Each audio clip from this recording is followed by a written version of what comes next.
welcome to another exciting episode of Riding Through the Unknown. I'm your host, Michael, and I am joined tonight with a guest who, if you are aware and in the community, I'm sure you've seen her. She is an incredible host, an incredible person. I am so honored and blessed to introduce you all to the one, the only, the amazing, incredible Eve Howard. Thank you, Michael. Thank you so much, miigwech, which means thank you in Ojibwe. I'm actually indigenous. I know I claim indigenous warrior. I'm actually an enrolled member of the White Earth Band of Ojibwe, and that's right outside of Minnesota. Most of my family came from Canada and came down through Turtle Island and then kind of found a home here in Minnesota. So I'm actually enrolled. So I am exactly what I claim. That's incredible, and thank you for honoring that side and bringing awareness to that. Oh yeah, I've actually had many recalls and dreams since I was a child of being with my own people and being kept in this program and playing these games, but they weren't really games. Um, there were basically ways to work with our abilities, and most of it was like through the third eye and types of exercises and being on a lot of missions. I remember being on missions as young as like age 8, age 9. That's incredible to have that much memory recall. Well, these were things that I had memory of waking up and having. One of the most traumatic one was we were sent into, we were supposed to go into this warehouse and bring out these men that were holding a couple of hostages. And they asked us, these people don't have firearms. And so by goodwill, we were not to bring in ours to show good faith in doing this and bringing them out. So we walked in. I remember walking all the way to the back of the warehouse. And it was like something caught my eye. I turned around and there was like these shelves, just like in Costco. There was like really high shelves, and there was a man standing there, and he had an automatic firearm. And I remember we were wearing something because I could hear someone yelling in my ear, and they were yelling, "Abort, retreat!" They'd spotted a weapon. So we'd all turned around and we started running towards the end of. I remember seeing the doors. I remember seeing light outside the doors and getting about halfway there, and I was hearing a firearm going off behind me. And the next minute, I took a bullet in my spine and I fell face down on the floor, on the ground. And I remember just like withering in pain. And someone had grabbed me, two people had picked me up and they started pulling me. And then when I came to, I was back in my bed, in my bedroom. I know it was before the age of 10. And I was laying there. It took about 10 minutes, but I could still feel the pain of being shot and getting shot in the spine, which is really funny because like years down the road, I ended up having 4 back surgeries, and I ended up having a spinal fusement in L4 and L5, which is right where I was shot. Wow, that's incredible. And I can share with you, I can relate on the waking up scenario, because there were times like I would wake up and I would turn my head and all of a sudden there'd be like blood on the pillow. And I'd be like checking my ear, checking my neck, face, arms, and everywhere, and going, I'm not cut anywhere, but there's blood on the pillow case. Don't know where it came from. So I can relate to having, unusual, waking up to unusual experiences. And now I wonder, was it my subconscious trying to warn me away from trying to figure out what these dreams were? Oh, most definitely. Most definitely. I know I've spoken on quite a few shows and including my own regarding this was my parents. I had woke up, it was a Saturday morning. I got up. My father and my mother were in the kitchen. As I walk down the hallway, I forego the bathroom to see what they're doing. And I walk in just in time to have my father kind of lean over the counter because he's having back pain. And my mother just kind of runs her hand down his back and she's like, right here. And the moment she does that, this little door opens and this vial of green, looks like kind of plasma type gas. It's a vial of it anyway, and is immediately, as soon as it leaves his body, I knew he was going to lunge for me. And sure enough, he turned, saw me, and he jumped for me. And I turned around and I jumped down the stairs. And I ended up on the landing down by the door. And then I ended up getting myself stuck down in the basement. But it was like Groundhog's Day because it was like I woke up again and I'm back in my bed. And I was like, this just happened because I remember it. And I got up and my parents were in the kitchen, but this time I went in the bathroom and I was kind of scared. I was scared of my father for a while after that. Um, but that just kind of stuck with me. Whatever that green stuff that was in his back was keeping him from, doing harm to me. Wow. And yeah, that's kind of, I could see as a kid seeing that going, how do you process that to make sense of what you're seeing and being like, okay, everything's okay. It's like, no, it's like as a kid, I can see no way where a kid could look at that scenario and go, it's okay, I'm safe, I'm protected. It's like, no. No, my father was really good at shielding his abilities from me, but one of the things that I noticed that he was able to do, he was an excellent tracker, and he had the ability to be a telepath as well. What really helped, I guess that's one of the things that they always kind of pushed on me as well, was to be able to I know the person that I was partnered with in the program, we were able to speak to each other without comms, so I know that we were telepathic.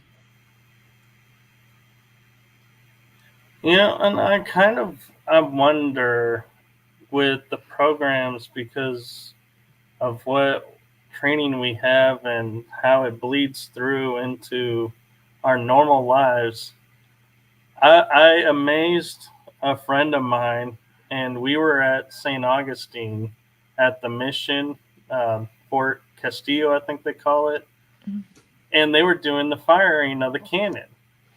And I'm sitting there holding up my phone, recording this, and they fire the cannon. You see everyone jumps. Everyone's like getting hysterical and going like, "Oh my god, that was so loud and everything."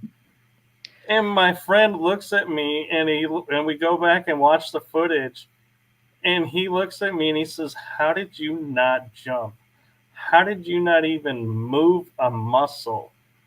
And I'm like, and I couldn't explain it then, and I was like, I don't know. I guess I just didn't sense danger or anything. But now I kind of have to sit there and wonder, is that programming that bled through? And it was like it just didn't phase me. Yeah, I know some of the training that I went through would be considered pretty barbaric. Uh, there was this strange. I thought it was like a flagpole, um, but there was a seat at the very top, and what it was is we had to get up to the top and sit in the seat, and then everybody else would try to get you unseated, and then they would take over the seat. So, but the thing was is that as many people that jumped on the flagpole, it would also bend it. So we run the risk of if they fell off, it was like I said, it was pretty barbaric. And it's interesting you mention that, because when I was on a cruise, we stopped in Mexico on the western side. I think they call it the Mexican Riviera area. I think it was Mazatlan, if I remember right, and I'm sure I'll be corrected if I've got the wrong city, but they had people who would climb up on poles like you're saying, and some would be seated on the top, some would just be hanging on, and their objective was to sway and dance on these poles.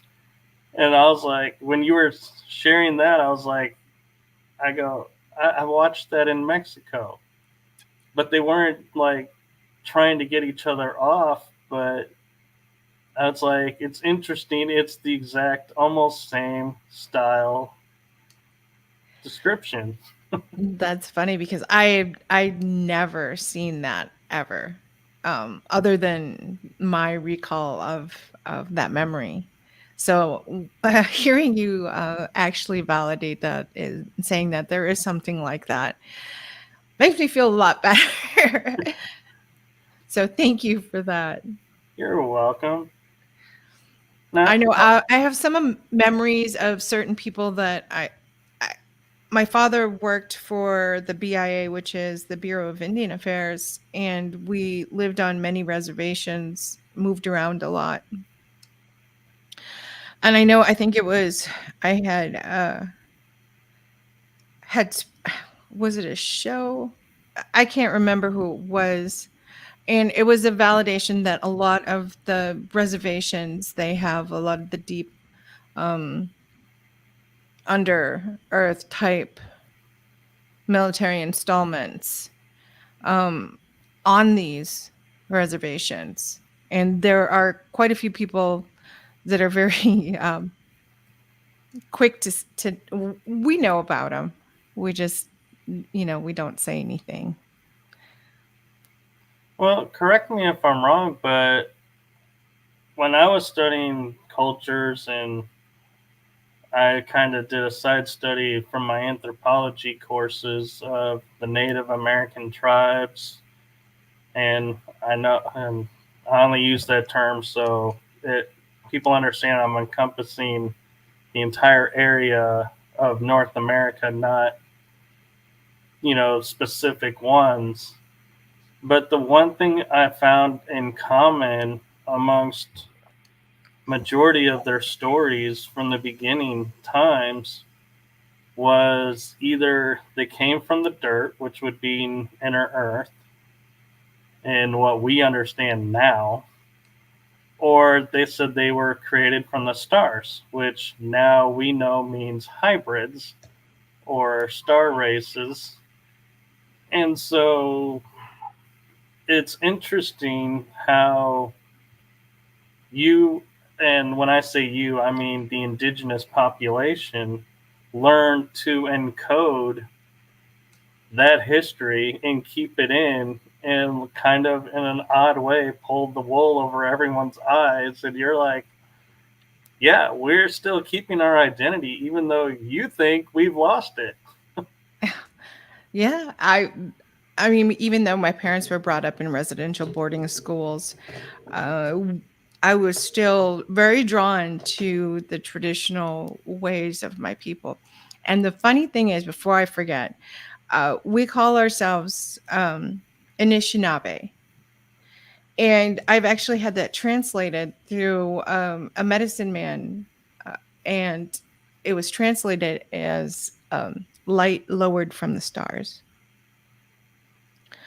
So I'd assume that the Ojibwe people, the Anishinaabe people, and probably very many other tribes came from the stars. So were created, brought down here, a created race, very different, because they had talked about some of the blood is very different from a lot of the other people on this planet. So And I'm about to probably lay some more validation on you because I have memory growing up, and I cannot associate it to a specific tribe or a book or anything. But my first memory and knowledge of stars was the Pleiadian constellation, and that it was seven sisters, and one fell in love with a Native American warrior, and during, I believe it's wintertime, there will be six stars visible in the Pleiadian constellation because she came down to be with her husband because they got married. And then in the spring, I think it was, or summer, there's seven stars because she returns to the heavens. And so it's interesting when you say the means comes down from the stars. That I don't know where, if I read that or just have memory of witnessing that, but yeah. I've never studied anything with some of the fables that go along with the constellations. But 2 years ago, I had this. I was meditating. I was told I sometimes I get these things where they tell me, you have to meditate. You're going to be getting this information. So as I've gotten older, I noticed that some of my meditations will turn into naps. So as I was meditating, I fully came aware, and had recall of I was being brought to this. It was very rocky terrain, and I was sitting in the back seat, and there was no driver in the car. It was just driving me into this cave. And as I got to the cave, I heard this voice. This is the cave of the seven sisters. And I'm being driven into this huge cavern, and it's like big, like two football stadiums stacked on top of each other. That's how big it is. And there are seven mini caves or cave entrances carved into the inner wall. And beside each entrance, there's a stone spire. So there's two outside each entrance, and each spire has a torch. So there's 14 spires, 14 torches, seven entrances. And that's what the voice told me, that this was the cave of the seven sisters. So I've tried so hard to look up all the information. I've come up with the Pleiades. I've also I think it wasn't Len Keston had in his book. It was a long time before the Pleiades. They had originally called the Ryan constellation was the seven sisters, which made up the two shoulders, the three belt, and then the two at the bottom. So that was seven. And then somehow it ended up transferring to the Pleiades constellation with the seven sisters. So I don't know which one is correct, but I think that's what we talked about earlier about hearing two different things. And I think I do a lot of where I actually do psilocybin. And I was told during one of my recent trips that the mark of intellectual beings are having an open mind and hearing both sides to be able to make your own, creative thought process and make your own decision on things. I could agree with that, and not to go off topic, but I want to kind of sidestep something because I want to bring awareness to something in your bio that I feel like people might benefit from knowing, and that is that you are an Usui Reiki Master and a shamanic healer of Reiki. Mm-hmm. How did that come about? Ever since as young as I could remember, I could feel pain as heat, and I could feel it on people. even though other people couldn't feel it. Um, I went to see my medicine man because I was having problems with my back, and also had someone had put bad medicine on me, so I went to see him to have it removed. And I started talking to him about some of the things that I could do with feeling people's pain and being able to. Um, it's like it's like I step into their shoes, their moccasins, whatever. I step into them and I'm able to figure out where they hurt and why. Like I'll feel it. So then once I figure that out, then I can work on them and be able to, uh, heal.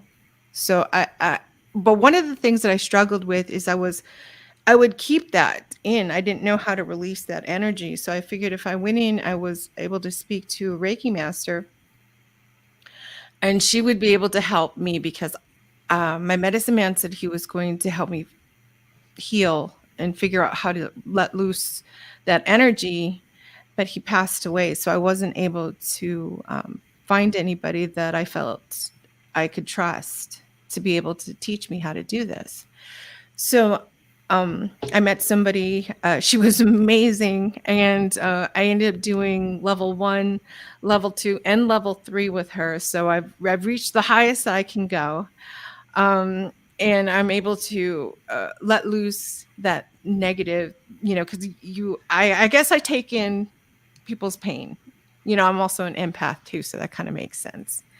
But I wasn't able to let go of it. You know, um, we have all these beautiful gifts, but they don't come with instructions. And what's kind of interesting, and like I mentioned backstage that I might use the word transparency, is as I validated something for you, you just validated something for me. Because as a Reiki master, I would see myself sometimes working on someone on the outside and going, this isn't going to work, this isn't right. And I see myself flip and enter, and then it's like use my energy to fix whatever or release whatever needed to be released and then leave.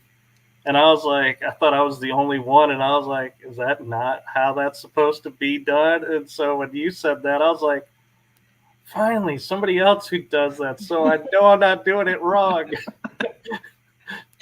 And sometimes I have pain and I'm like, I will search for the person that has this pain because it's like I need to work on you so I can sleep.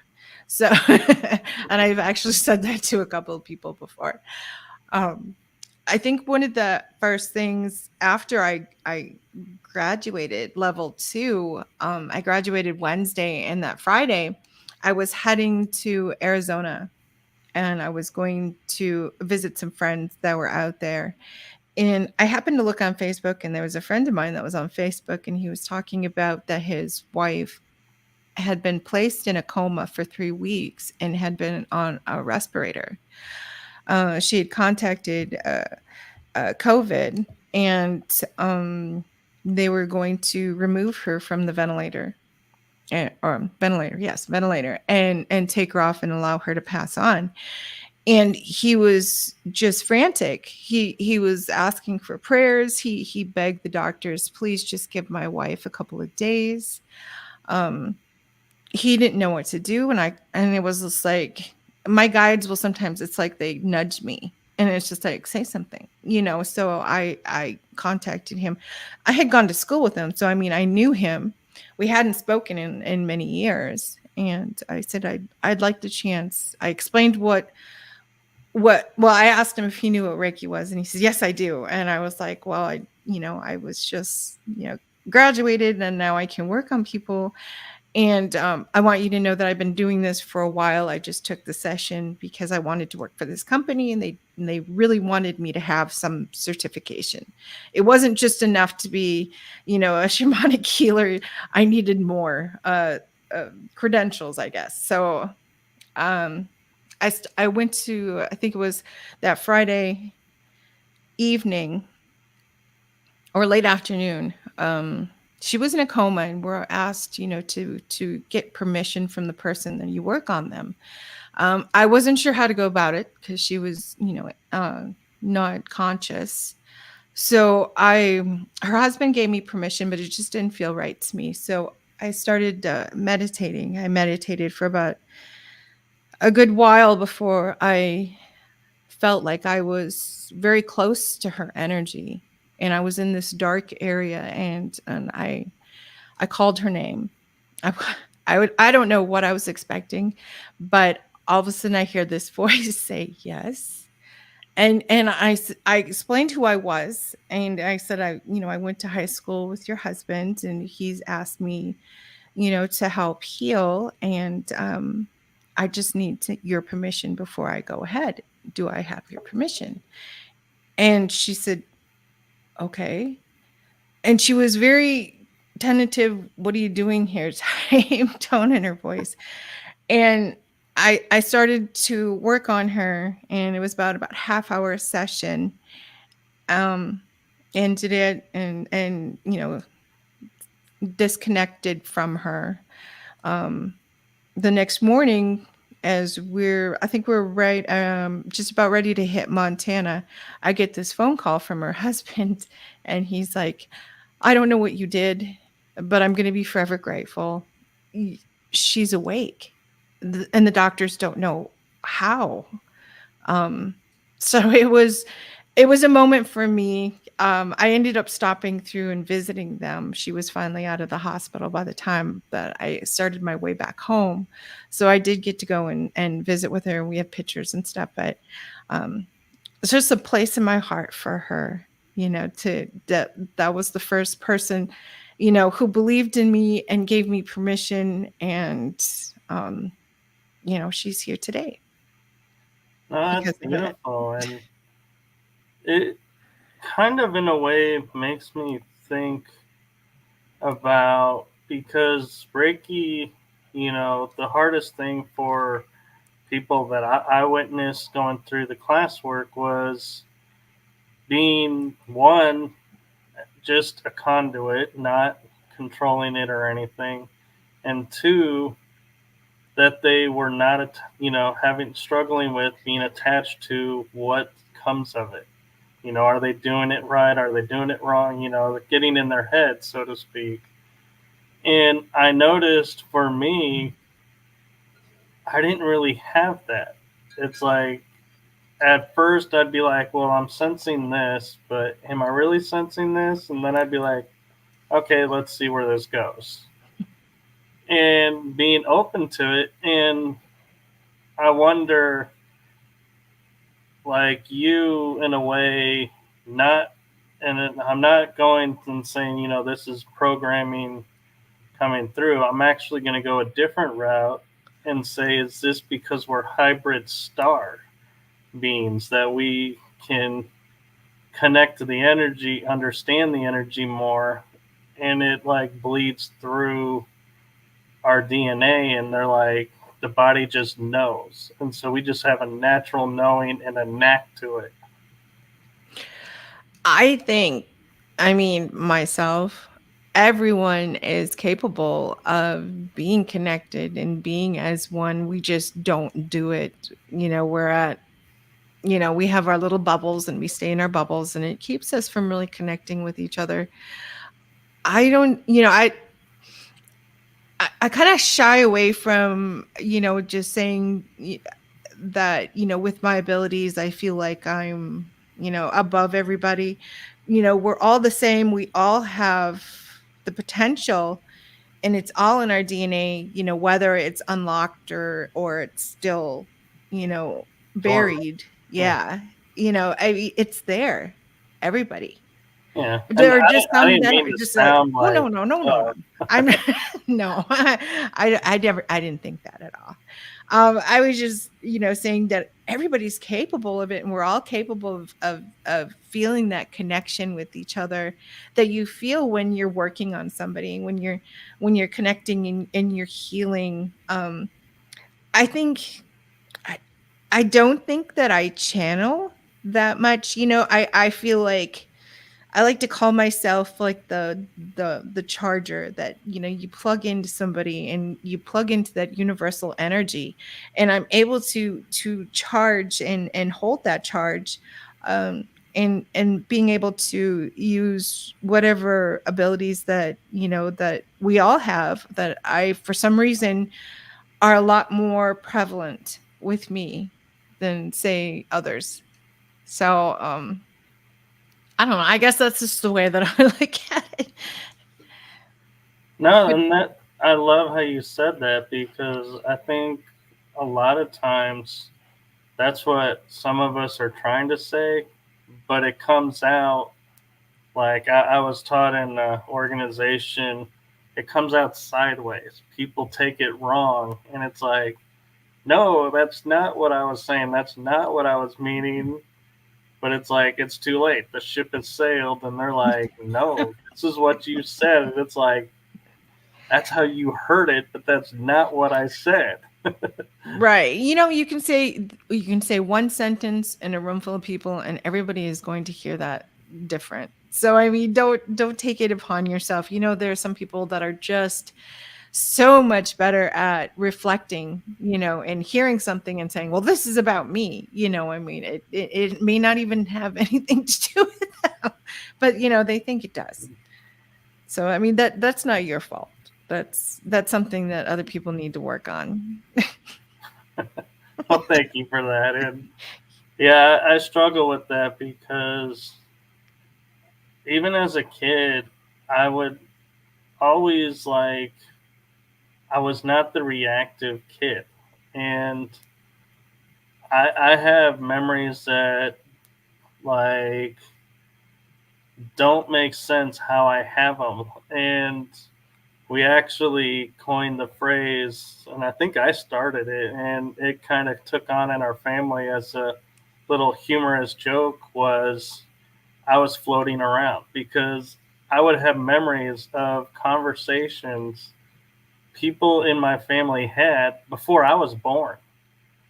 And I could read and say, well, when you guys talked about this, and they're like, how did you know we talked about that? And so I would be like, well, I guess I was hovering around or floating around. And so it became like a little joke of, if I had that happen again, they go, oh, were you hovering around? I don't have I do have recalls of being wherever I was in the very beginning. It was very cold, it was very dark. But I do remember seeing the sun coming through my surrogate's belly, and being able to, you know, turn towards that light, whereas, you know, before I was in darkness. Um and then one of the very, very earliest memories that I have was I was in like this, it's almost like a light gray wall, almost like a concrete wall, and then the windows are like very, very high. They're very up, like almost to the ceiling, and they're not very big. And I'm laying on this cold metal table, and I look over to my left, and I see the windows, and I see, as I'm looking out the windows, it's absolute darkness. There's no light, there's no street lights, there's no anything. There's not even any stars. It's just complete darkness. And that was my very first memory that I remember before being in my crib, and, you know, my mother putting me down for a nap or anything like that. So I do have memories in the of being an infant, being a child, baby, um, age 2, age 3. Age 3 was a situation that happened when I was living on my mother's reservation and visiting my uncle's house. I wandered away. We went out to go look at the mother pig had piglets, so we went out to go see the babies. And I wandered away. I don't know. It was almost like somebody was calling me. I remember it. Like, I remember being there. I remember standing on the fence, looking through the slats, the piggies, the baby piglets. I remember turning and looking towards the lake, which was behind the house, and walking that way. And then turning, there was like a tree, like a break in the trees that was almost like a path that ran parallel around the lake. And I walked that way, and I'm standing there, and there was like a kind of like a little grassy knoll that turned to sand at the very top and then went down to the beach area. There were like empty reeds, there were little tiny white perfect shells. Um, there was all kinds of like the half, what are they, mussels, they're clams, they're, fresh water. And I remember standing there, and I'm looking out, and I'm seeing, just, I'm not looking at the lake, I'm just seeing something that's there, but I don't see it. And I hear my sister scream for me. And my mother must have sent her down to come and find me. And she comes over and she grabs me, and we leave. Um, my mother had told the story so many times that it was almost like it was it, it was very strange to me. But during that time when I was standing there, and I had talked to my sister a couple summers ago, and I said, I've heard the story from our mom. I want to hear it from you. When I was 3 and I explained it, tell me what you saw. She said, well, when I came and I hit that path between the trees, I saw you standing there. So I start jogging towards you. And as I start jogging towards you, I see this man standing there in front of you. She said, but as I got closer, I realized that he was almost had kind of grayish skin, and he had no body hair, and his eyes were very large, and his mouth, he didn't really have lips, and he just kind of had like 2 little nostril holes. It wasn't much of a nose, and she doesn't remember much for ears.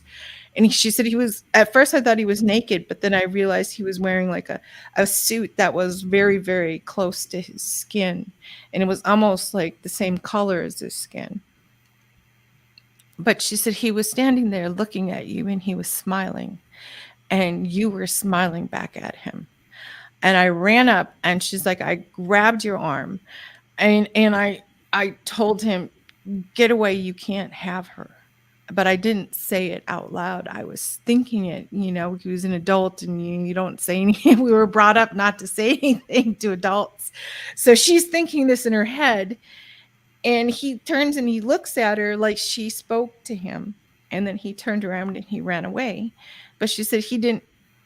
It was funny. She said he ran away, but his feet never touched the ground, and he was gone. And I've actually had that being show up a couple of times in my life, and other people around me have seen this being. A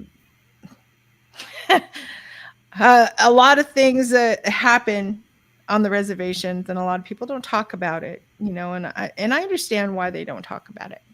It's just that I've come into knowing a little bit more information on why these beings are there.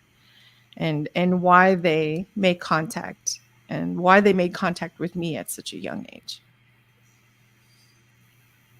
So, do you want to share some of what you think of that, or do you want to keep that to yourself for now?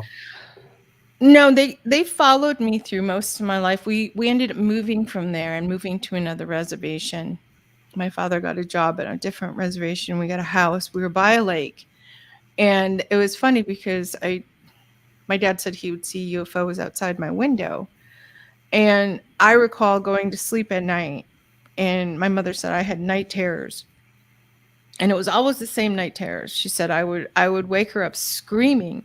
She would jump up, she would run in my room, and it was always the same thing. She was like, I could have bet $5 every single time. It was always, there's a man in my closet. She asked me, do you remember that? And I was like, no, I don't remember that. She goes, do you remember what he looked like? You remember anything? And I'm like, no, I don't. I wish you would have asked me at that time. I might have, had some recollection, but it's almost like the memory was just kind of yanked from my head. But I would go to sleep at night, and my mother had this special nightlight, and it was plugged into the wall, and it would shine up on the wall. And it was like I would go into this trance staring at the light. And then I was brought into like almost this very unusual I guess it would be like a smart board, but it was like see-through because I could still see the wall and still be in my room. But it was almost like an interactive classroom. And they would show me symbols and formulas and equations. And I would have to sit here and go through every single one of them. So I don't know what it was that they had such an interest. I don't really feel like I was highly intelligent. I don't know, but I mean, what exactly is intelligence anyway? The ability to memorize books. Not in my opinion. I mean, they put you in school and they tell you you're Yeah. smart if you can, remember everything that they teach you, but that's not knowledge. That's not the real knowledge. Yeah. So So I don't I would say that's maybe intelligence, but that's not wisdom. know. Wisdom There comes you go. from seeking your own truth and answers. There you go. And that's what I feel like I've been doing like the past 4 years is seeking my own wisdom. And realizing that, I was also used in these programs, but a lot of the indigenous population were kept together until probably we were teens. I do remember they tried to match me with this little blonde haired boy. He had blue eyes. I think I was 8. And I don't know if that's just like memories from Montauk because he and I would like create after everybody would go to bed, we would create like these fairy tales and they would become very real. Where like the carriage would become very real where we could crawl into the carriage and nobody could see us. We would disappear. It was very, very weird. But otherwise I remember being kept with my own people. And it wasn't until I was about 15 when my mother moved to Colorado. And then I had memories of going somewhere. It was like something to do with the swimming pool at our high school. And actually it seemed like everybody that was in that high school had abilities now that I look back at it. Um, like one of my friends that I consider to be a very close friend, and he was also the one that his wife was very sick and in a coma. But he and I have talked about at our high school at length and said that the swimming pool was a very unusual building. And he said he had a lot of memories. I don't know if he's okay with me saying it. I'm not saying his name, but we talked about where we would like dream about the pool. So I don't know if that was just some sort of a weird portal somewhere. Like I said, we weren't that far from Cheyenne Mountain, so I would probably say that, and I've had like memories of being in the Denver airport quite a bit, but I've only been there twice. And it's interesting you mentioned Montauk because I had one partial memory come through, and I was in a hot tub and I put my head underwater, which I rarely do now because it causes my ears to fill with wax, and that's a pain to get all that wax out. Mm-hmm. But something told me, and it's like I just couldn't stop myself from going in the water.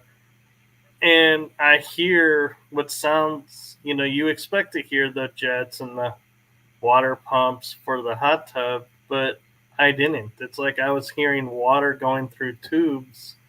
And I was like, where am I? What is this? And all of a sudden, I feel at one point it's like I'm underwater. And when I stuck my arm above the water partially, I quickly put it back under the water because it like felt like it burned my skin. And so I was like, what is going on? And then finally I got out of the water and I'm walking around and I see like filter pipes going, no real color, everything is all the same color. And I open this door, and there's a meeting, and the door is like rushed closed. And when I open it again, I'm like, there's nothing in there. And I was like, ooh. And, this is after I brought my head up and went back under to see what was going on, if I could get more memory. And before I came up above the water the second time, I finally said, look, where am I? And only one word ever that I heard, or any voice that I heard, was a voice just said Montauk. Wow. And then I was like flashed back, and I was like in the water, and I was like, ooh, I got to get my head above water. It's been a while since I breathed. I think I have kind of like a little memory. It wasn't Montauk, but I think I was like 3 or 4. I know I was like in Head Start, so I was in preschool, and we had walked down to this creek that ran from one of the lakes on the reservation. And there was like these little grassy steps there. And so I was going to hop from one little step to the other one. And for some reason, I must have jumped right into that creek. And the thing was when you're hopping down and you fall this way, you're going to be face down. Well, I looked down at the bottom of the creek, and there was a portal, like a pretty big portal. And I could see the sky. But that shouldn't be right. I shouldn't have been able to see the sky looking down. And then when my teacher, she said she leaned down, grabbed me by my back of my collar, and pulled me out of the water. So even getting yanked out of the water, I was still face down. So there was no way that I should have been able to see the sky in the creek on the bottom of the bed. So, interesting you say that, because I just had a memory of, and I don't think I got it from a movie or video game or anything, but I was, having the vision of being a pilot, flying the craft, but being told you can't fly it upside down because you're going to crash, because you think the sky is downward when it's upward. So you have to always keep the canopy on top. Mm-hmm.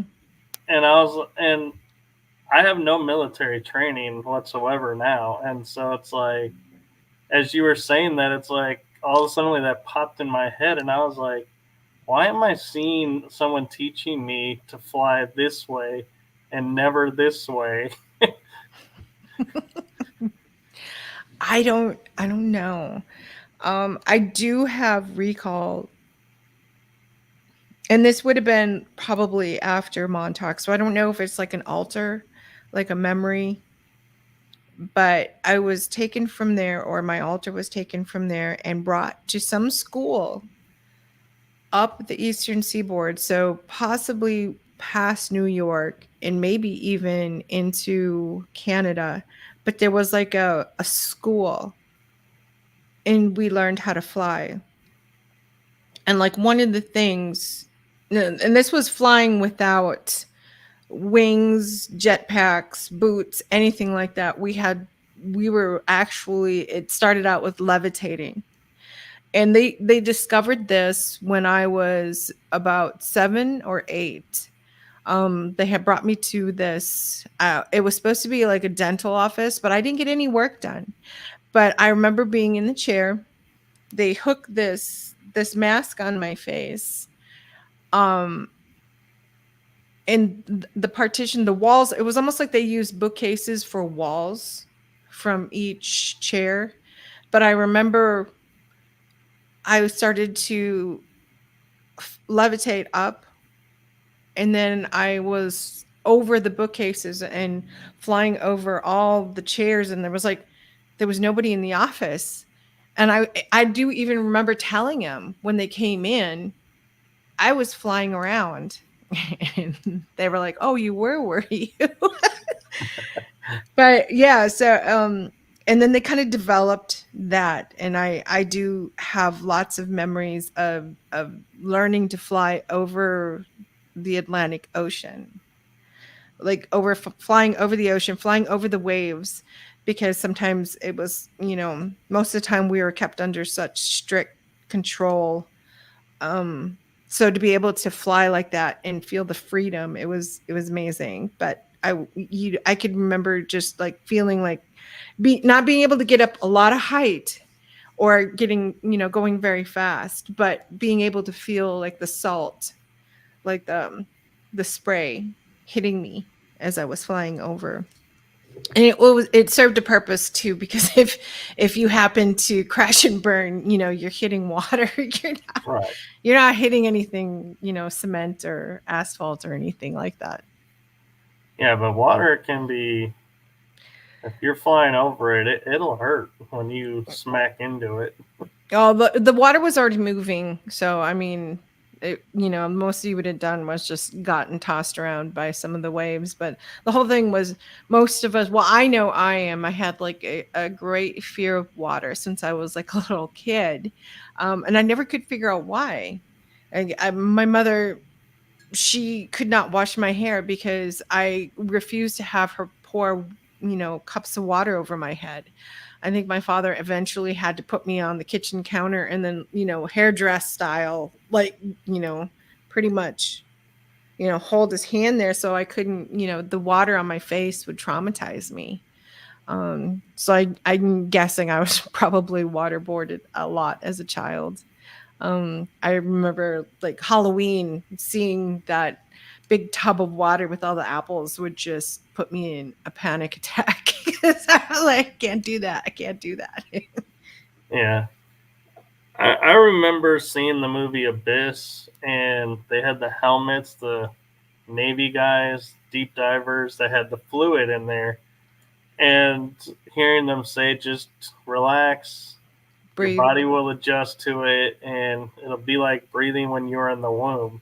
Mm-hmm. And we had a pool when I was growing up, and I would go under the water and go, if they said this in the movie, and if this is true, is this really possible? And I would find myself being able to take shallow breaths in and out, and it actually felt like I was breathing and felt like I could stay underwater longer.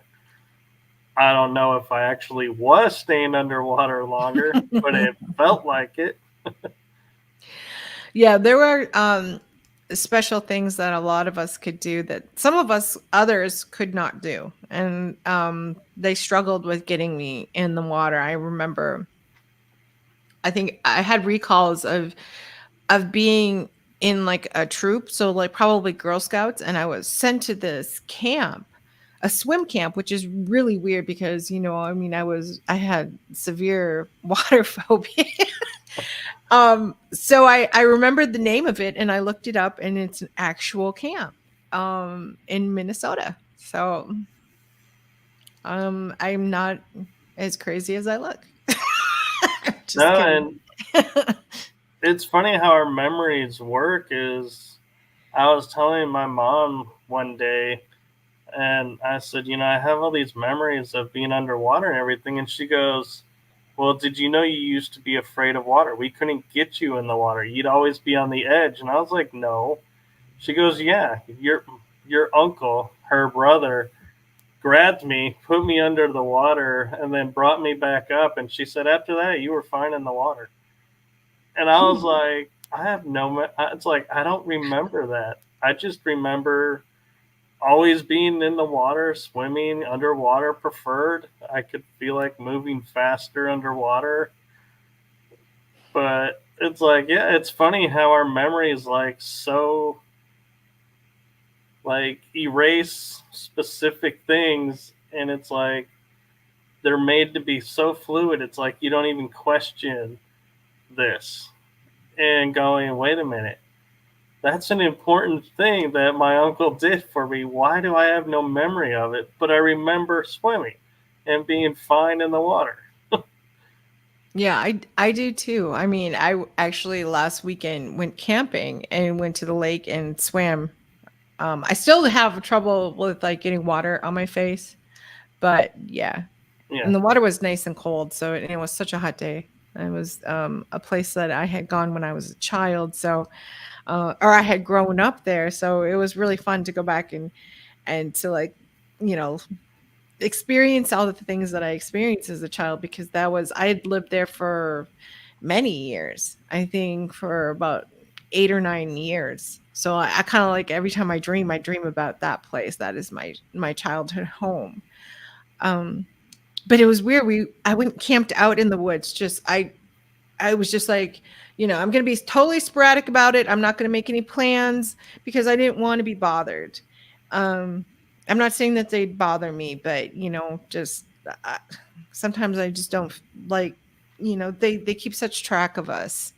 Right. Um, and I get out there and I go to this one place just off the blue, just never been there before. And I pick out, there was nobody there, which was really odd.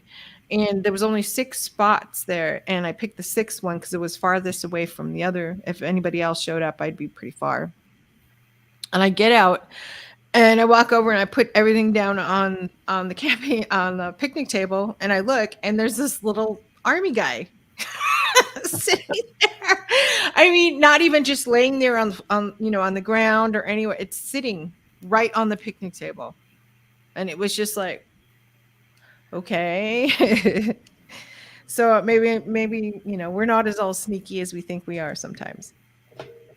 Well, see, and that's another thing that to me, it's like, if you were to tell it to someone, you know, that's not aware like we are, they would be like, oh, a kid probably left it there and write it off and be like, yeah.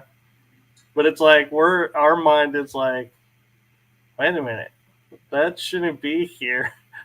And Yeah, we start to question this little toy that everybody else is like, yeah, somebody it's left not it by bad. mistake. Well, they left it sitting up. And chances are nobody was there since the 4th of July. So it's been sitting there, standing there through wind, rain for a week. Okay. It's not heavy. It's not one of those metal ones. It's just a little plastic one that you get, when you go to the grocery store and you beg your mom for please a toy. I mean, they're really small. I mean, and it was so lightweight. I mean, a heavy wind would have knocked it over, but why was it just sitting there? So, Right. yeah. It's things like that, where um I know for a fact if I'm not allowed to go somewhere, they will do something. I mean, I was trying to make it to Colorado one weekend and I drove my car. I was almost from Minneapolis and my engine just blew and there was nothing wrong with my car. But it was just like, no, you're not going. And it was really weird because it was like that weekend I ended up um co-hosting for another YouTuber um that weekend and meeting somebody that had information that I needed that I had been looking for. So, and it very strange things, if I'm allowed to go somewhere, but if I try to stay there and not come back to where I'm supposed to be, because I feel like I'm tethered to this one spot, they'll make it impossible for me to stay. I mean, impossible. So I know that there is some sort of, you know, I guess it would be cattle prodding us to certain places, and back. That's what I felt like the last 5 years, like not allowed to leave. I can go for a vacation or for a visit, but I'm not allowed to like move. It's very it's very weird. Oh, I get that sometimes. I get that feeling like I'll be like, I feel like it's time for a change. And they're like, yeah, we're going to change this, but not this. This is not allowed. That is exactly how it goes with these guys. Yeah. We're actually at the hour. Do you have time to stick around for a little bit more or do you need to go? No, I'm fine. Yeah. Okay. So, one thing I wanted to ask, and I'm curious about because there's a distinction, and I just want to make sure I'm clear on the distinction. Is Hmm. you mentioned in your bio MILABS and SSP, and I know the secret program has many facets, many programs within the program. And MILABS, when I was in my early state of doing the show, I said to somebody, "What is a MILAB?" Because I'm thinking like some really big term, and they're like, "It's military." And I was like, "Oh, Military abductions. yeah." I was like, I felt so like, cut. That's so obvious. Why did I feel so stupid asking this question now, but No, never feel that way. The only stupid question is the one that's never asked. Seriously. I've said that myself. But my question to you is, with your experience in both, do you feel like the military is like more precise programming or more precise like directives than the program itself, like a separate entity that works alongside of? Or do you think it's still within the program and it's just instead of the aliens, it's our military? Oh, I think the two work definitely hand in hand.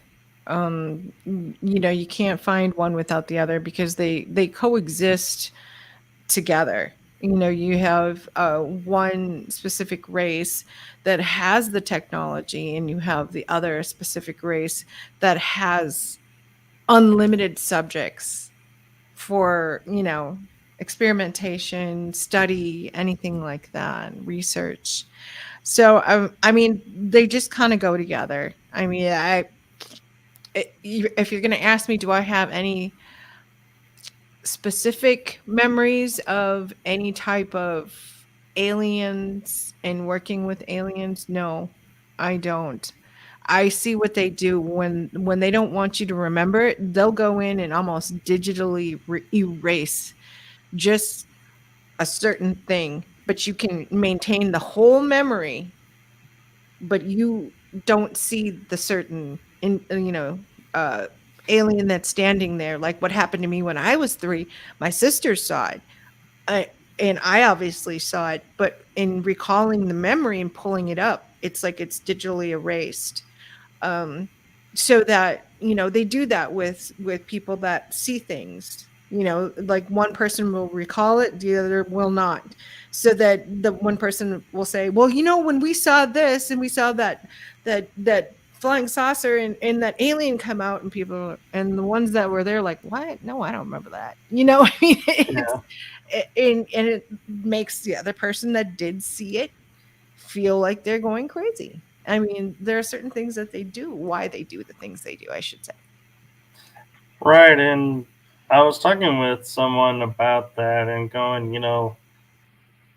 why, some people remember some things and others remember other things, but they don't, we never fully unlock everything. And he gave me a really good like answer that it's like my brain was like able to go, okay, that makes sense. I'm not going to question this anymore, and I'll be grateful for what I get. But and I understand now why I'm not getting this part. But at the same time, though, it's kind of, to me, I get a little frustrated when I hear people going like, "Oh, I meditated and I got this and I got that and I remembered this and that," and I'm like, I did so many meditations as a kid and I got squat. I think you have to. This is what I do. I go into my meditation with a clear question. And it's the same thing too when I do psilocybin. I go into it with a clear question. I'm not going into it for visuals or for fun or, recreational use. I go into it because I'm researching. I'm doing the work.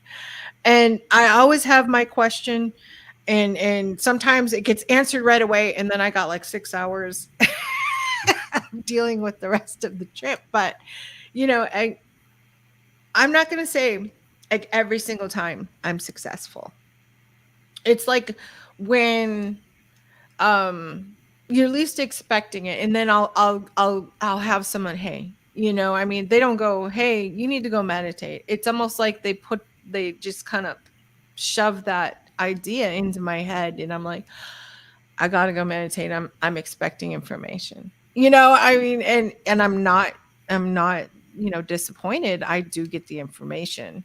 Mhm. I also have like a lot of recalls of a lot of different types of vessels, and I've always had mad memories of like flying, and it was like the one thing that I think it was like me and another person that was on the show recently, we were talking about the chair in Montauk, and I said we both agreed it was reverse engineered from an actual pilot chair from a UFO.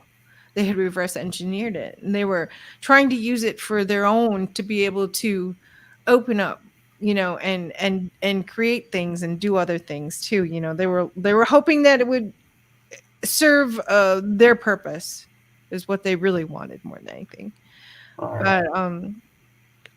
But just, I have all these memories of flying, and I remember I went and checked out this guy. He was going to teach me how to fly. I got into this Cessna, and and he just showed me just the quick steps, 1, 2, 3, 4, 5, and he goes, did you catch any of that? And I said, I think so. And I was like, this one, this one, this one, this one, this one, and this. And he goes, yeah.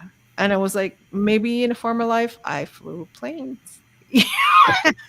I mean, I know I did, but that's what I had to tell him, because I didn't want to go, yeah, I have full memory of that. You can hop out, I'll take off. Wasn't Yeah. gonna do that. What's interesting too is like I'll get in my car and like I'll be on a trip or going somewhere, and all of a sudden I'll catch myself going like this and like punching like buttons on the car that don't exist, or being like, hey, let's program a route. And I'm like, and I literally see myself like entering code into a keypad that's not there.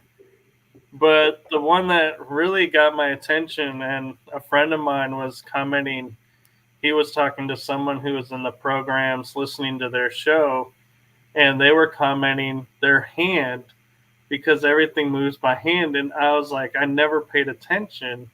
But after he told me this, I was watching, and my hand would tilt forward to go faster, would tilt back to slow down. If I was turning, my hand would turn the direction I wanted the car to go. And I was like, my hand is actually directing the car as if it was a shuttle or a plane. That is one of the recalls that I have, was like mile long ship, just 15-20 mile long ship, and having to be put into this chair. It was a lot like, and I'm, how I am about water. I got on this boat when I was in Idaho, boating, and went out on freight vacation. And they put me in the back of this like inflatable, looked like a couch, weird thing that it was. I'd never been in that before. And they said, we're gonna swing you around the lake, and the you have to stay in it. You can't, otherwise you'll flip. Well, I was watching everybody else in it, and they were flipping off. I was like, that's not gonna happen to me. So I get into it, and it was just me. And they're like, don't put your arms in the straps, because if it jerks this way, you could dislocate your shoulder. And I was like, all right. So I just put my hands in it, and I'm like, it was almost like I had to use like my intuition and how my body was moving to be able to steer it. And it was a lot like the chair. It was like any little movement with the ship, I would readjust it just with my thoughts, and it would readjust. So it was like I was part of the ship. It was like I was the ship was sentient and we were communicating to each other. And that was one of the reasons why they really wanted a lot of the indigenous in the program, was because we were able to communicate a lot with this tech really easy. I think it was a friend of mine had been out in the woods in northern um, Minnesota, and where they suspect where the underground base was, they found a tablet, and somebody had brought it to where they were all kind of just hanging out, chilling, and was, hey, I found this tablet out in the woods, really weird, but anyway, I found this tablet, and you gave me $30 for it, so I can go get a pack of cigarettes or whatever, a couple of 40s, something. And they were like, okay, cool. So anyway, they got the tablet and they're looking at it and they're flipping it around and they can't find any buttons on it. And how it looks just like one of those cheap tablets that you get from, from Wally World or anything. It's just, it's not anything special. There's no brand or anything on the back or the front. There's not even any buttons to turn it on. And I told my friend, I said, you knew how to turn it on, right? And he goes, no. And it was like, you gotta talk to it. You gotta communicate with it to turn it on. But they eventually ended up taking the back of it off and somehow got the back off. And when they looked inside of it, they realized that everything wasn't like circuits or any types of chips or anything like that. It was almost like it was biological, like it was neural. So it was like a lot of little tiny filaments and everything, like an actual biological thinking brain.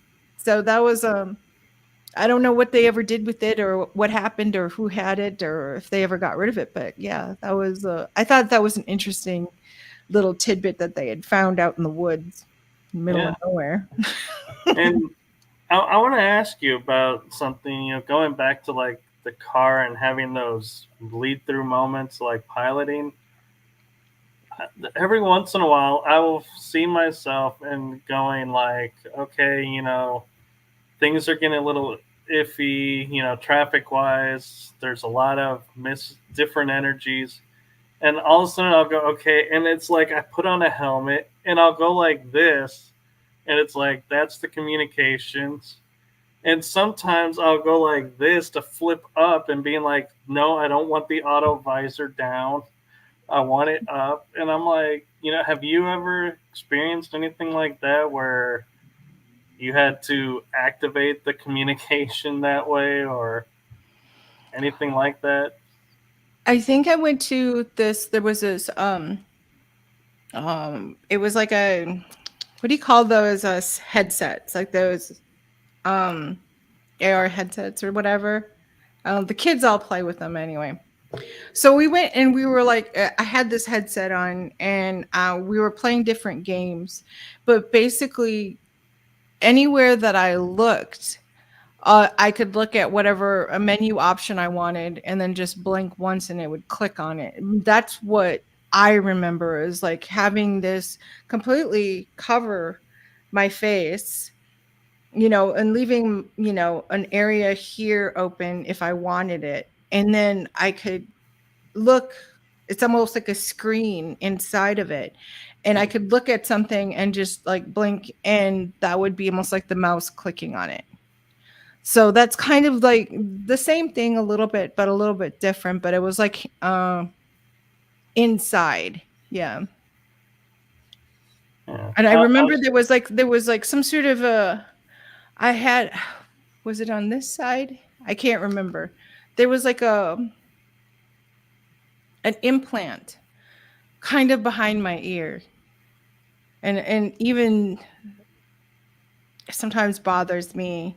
Like some of the implants that I have kind of bother me. I have one in my arm that tends to move a lot, but it's I can feel it. And if I have anybody else try to feel it, it disappears. It just goes bye-bye. So that's all that I can really remember on that. Yeah, but it's interesting you talk about behind the ears, because I remember a couple of times I was on a long trip and I was like, and I heard myself say to myself, enough of this neural link. And I actually reached behind my ear, like to the back of the head, and envisioned myself pulling something off and being like, okay, now I'm good. And it's like, well, where did that come from? There is something that I don't know if anybody else has it. I know I was talking to David Morrow about it when he was on the show. Um, on the back of my head, like probably maybe about uh, a quarter of an inch from my hairline, where there's like some baby hairs and stuff, but there's like two bald spots on the back, like right underneath my hairline, and you can feel like it's completely soft baby bald, like somebody shaved it. And then there's like little tiny stubbles, and they get bigger and bigger and longer, and then they turn into the baby hairs. But it's like something back here, like it sits, either I sit in the chair and it's like right there, and that's how it connects everything, or it's something that they do to us. But Yeah, it's like it's completely, I have absolutely no hair back there. Two little bald spots. And I've had them for a very long time. yeah. Mine, it feels like there's like a little ridge, it goes up and then out and then back in and up, Like but right it in the doesn't back. go straight across on the back of the head. Well, actually, yeah, it does go straight across the back. Yeah, I have that too. But you'll see that some people, a But yeah, couple of us that are like higher in reptilian DNA, well, that ridge back there is a little bit different than everybody else's. Like I'll see other people and they can hold a headband on theirs, but mine is not like that. It's like no. completely poof. Yeah, mine, I've tried it. It just flips up, and I'm like, forget it. Right? I'll just wear it on the top, and they're like, it's supposed to go. I'm like, don't even go there. I know I have like this visor and I don't have that quite area to catch it, and it just falls off my head and I'm just like, forget it. That's just the way my head is made. I don't know why they made me so weird, but they Yeah, made me and the female version of my father. yeah, and I'm like, when I look at like images of like skulls and everything, how the jaws this smooth line across, and there's everything. I'm like, I have enough bone sticking out of my chin Yeah. that I can literally pull my mouth open. And I'm like, but then I look at images of the skulls and I'm like, this is not on any skull image I've ever seen. I'm like, where is this? Where does this come from? And everyone's like, it's just natural. I'm like, I don't think so. It's like the back of my mind is like, if it was natural, where is it on these skulls? So weird because I have like pictures of my altars and every single one of them has this dimple in the chin. And I noticed that I sit there and I do the same thing that one of my altars does. Is she puts her finger in the dimple and then kind of pulls the skin around it and then just kind of rubs it. But I don't have that. I don't have that little dimple in my chin. But like almost every single one of my altars does. So I don't know what the heck is up with that. Yeah, and talking about the altars, I was actually told that and the when I asked somebody this question, they were like, "You're the first person I've ever heard ask this question." And my question to them was, when the government is done, or whoever is using the altar is done with it, and it's killed, recycled, and made anew, what happens to the family of that altar? Do they get destroyed or do they live on? What happens to them? And they actually were like, had to sit back and go, I don't know. I don't know what happens to the family. I think they have to keep with the whole deception of, this person is a real person and this life is their life and these people are part of their life. And it would be just like somebody who passes away, and they're gone, and then everybody else has to just deal with, moving forward without them. So I think that's what it is. It was like, I think the last time that I actually took psilocybin, someone, whoever was dropping me information, said that there was approximately 100. There was 100 original super soldiers, and that, like, altars. Some of them they could get, you know, uh, a couple thousand, and then there are some that they could only get, you know, a very small amount. Like mine, I know everybody else has way more than I do.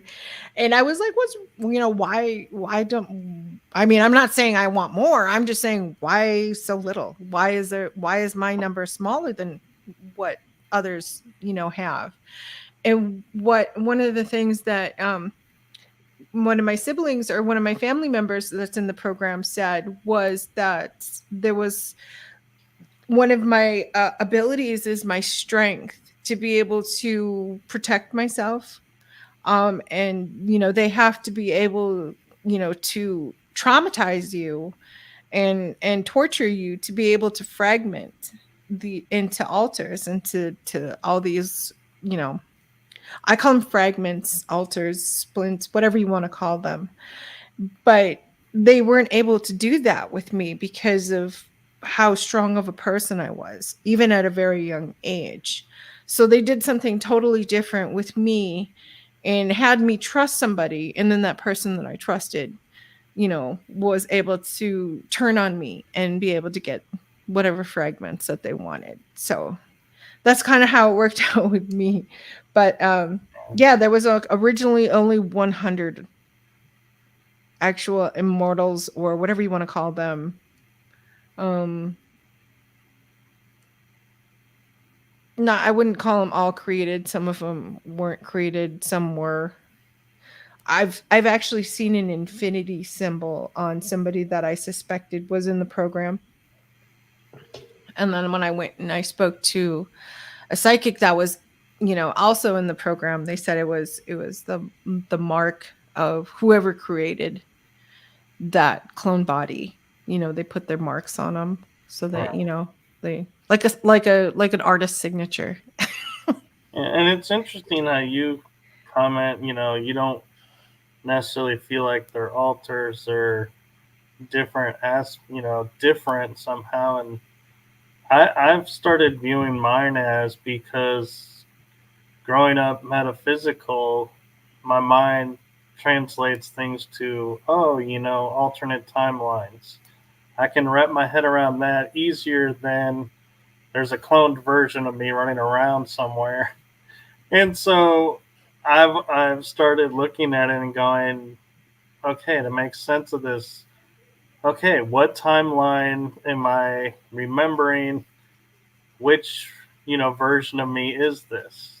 Which time? And so it's like my mind puts it into timelines versus an alter just being out there doing something. Hmm. Well, we do have some that are in, our actual, I guess it would be considered timeline reality. So someone had asked me about time, and this person was hoping, just because they were so unhappy with everything, they were wanting to go back in time to a specific time, and see if they could pinpoint that area and stay there. And I was like, well, you have to stop thinking of it as going back and going forward, because time is not linear. We're not set on a scale and you can move it back and forward representing time. Time is like a stream, like many streams, and you would be able to hop a certain stream and go to a certain time, because right now at this moment in time, X marks the spot. The past, the present, and the future is all occurring right now. So I mean, I think that the reason why that they created time was to help understand it better. But I think it just needs to go back to not being a time. Right. And I think one of the things that gets me with the altars and everything is I have such ingrained in me like the code, like chivalrous code and all of that, where it's like I'm like 1-to-1 in relationships. And I started thinking about it one day because being single and not ever really finding the right person yet, and I was like, I was wondering, going, how can it be on a planet of billions of people I haven't really connected truly like on this level? And then I was thinking, going, well, but I find myself talking about family, and but it's not the family I have. So is it not that I'm not connecting with my timelines? It's just not in the same way as other people. And in my mind, I'm like, hey, on this timeline, I'm married, have a family. So if I have a family over here, am I cheating on that timeline? And it's like, that makes me a horrible person. And I'm No. like, but these are different timelines. And it's like, oh man, my head just starts hurting. I think that's when they actually created a sentence, what you don't know doesn't hurt you. Yeah. It's when that's when you have to sit there and think, okay, two things, now I am aware of it. Is it still cheating? You know. So I think I've looked at it and being able to get like we're only here because time is such a weird concept and it's very different off this planet. We're only here. I think I kind of theorized. So for one day is a decade. So we're only here from what is it, 5 to 9 days. It's just the way it runs. It just feels like Yeah. it's in slow mo. But yeah, no, technically, we're not here for very long. And I think I had a couple of people that have asked me, I mean, am I ever going to meet, you know, the one for me? I mean, it's just like, if you don't, is it, are you going to be disappointed?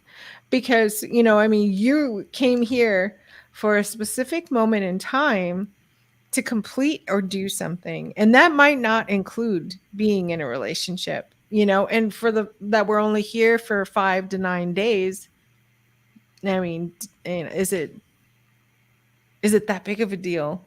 I mean, I guess probably because I've been married a couple of times.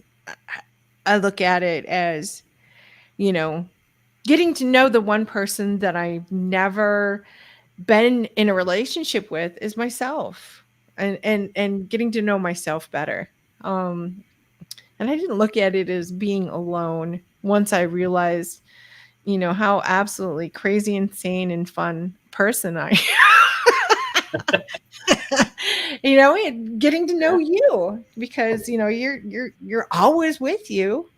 So I don't know. And then I just kind of kicked off a lot of the shadow work, a lot of the healing, going backwards, working through, my timeline and my trauma timeline back to when I was a child.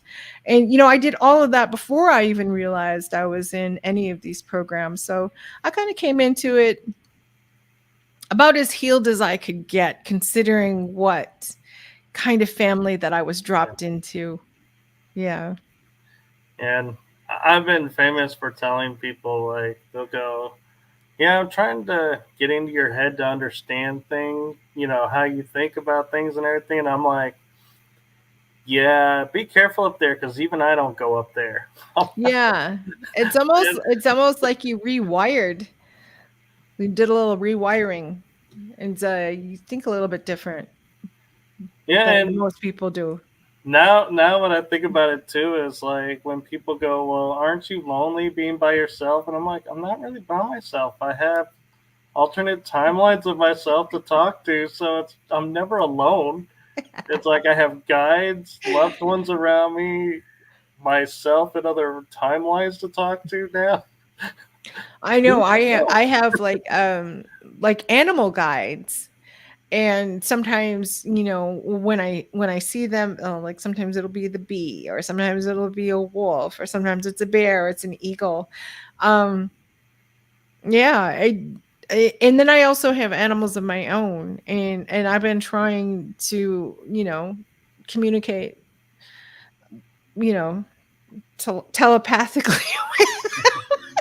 And sometimes it works and sometimes it doesn't, but I'm not trying to be an animal whisperer. I feel like I have a lot more in common with my furry friends than I do with my own humans. I Oh try. yeah, I try. oh yeah. There are many days when I'm like, I can understand my little furry dogs more than I can understand what half the people on this planet are doing and talking about. And I'm like, I'm gonna go back and I'm gonna go talk to him. He makes more sense. Well, how long have you been doing this, Michael? How long have you had your show? So this show I've had since August of last year. Okay. I'm not That even a full year yet. Almost.